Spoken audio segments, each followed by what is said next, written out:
Gagawa tayo ng tatlong klase ng ganache, poured, whipped, and pipe. Gagawin natin siya in two ways, isang mas madali at saka yung classic na way. Gagamit tayo ng all-purpose cream instead of heavy cream. I'm using 2.5:1 na ratio. 2.5 part chocolate is to 1 part of cream. Parang ang complicated niya pero hindi naman, i-explain ko siya throughout the video.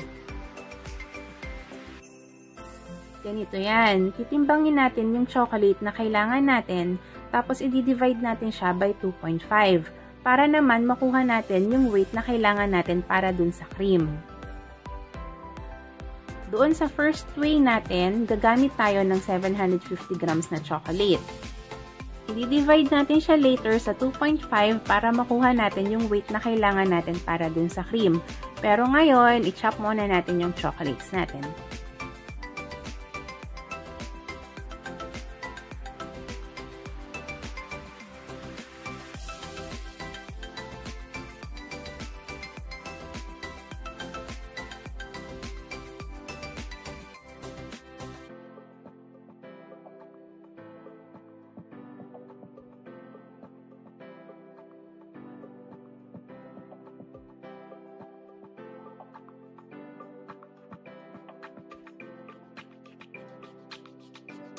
Kailangan natin ng 300 grams ng cream kasi 750 grams yung chocolate natin.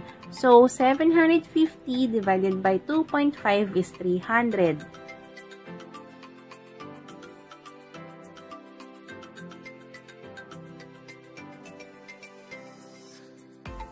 Then, combine cream and chocolate.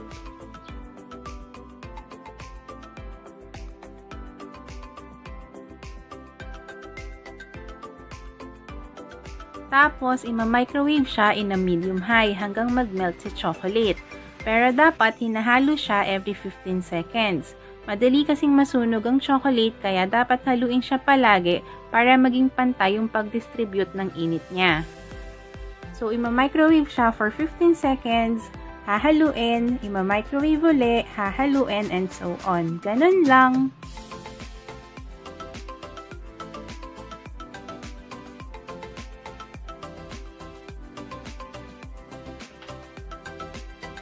Ito na yung poured ganache. You can use this to glaze your cake, cupcakes, and pastries. And also for your drip cakes.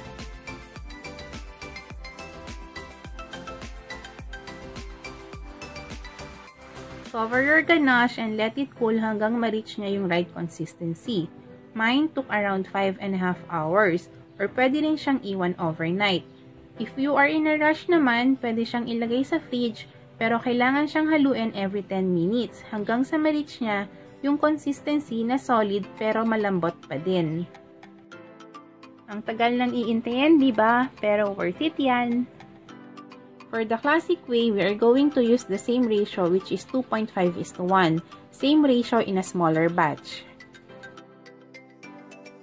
Finely chop 250 grams of chocolate. Then, we need 100 grams of cream since 250 grams yung chocolate natin. So, 250 divided by 2.5 is 100. Then, heat cream over low heat but do not bring to boil. Kailangan lang natin ng mainit na cream enough para matunaw yung chocolate.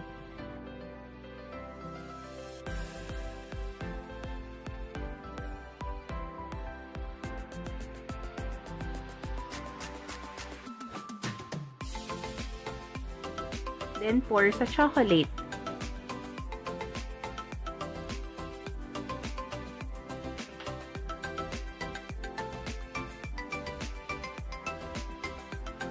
Ikalat lang yung cream pero wag hahaluin kasi kapag hinalo mo siya, lalamig agad yung cream.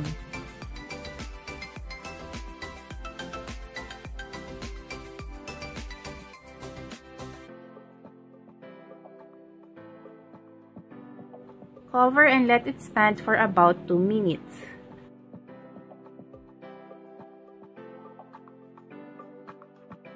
Then stir or whisk until fully combined.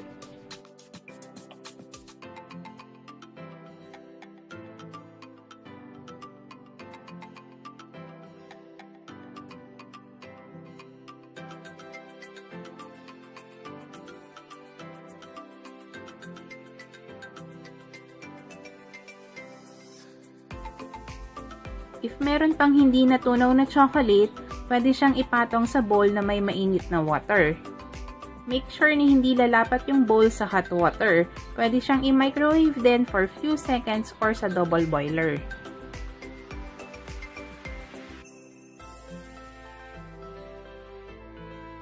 Then stir lang hanggang maging fully melted na si chocolate.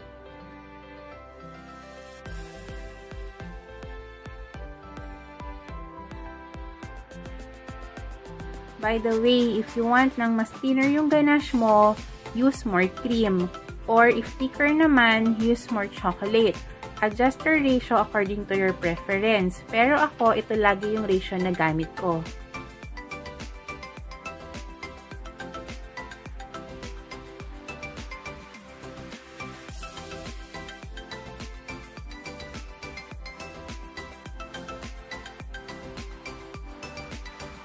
Cover and let it stand until it reaches the right consistency.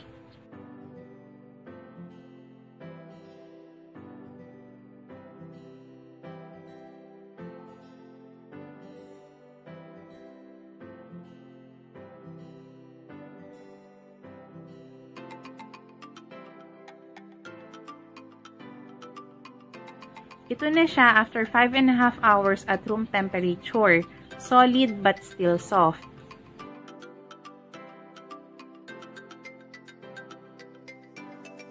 Ito na yung pipe ganache, pero gagawin natin siyang whip ganache. Just whip it until light, fluffy, and paler. Do not over-whip.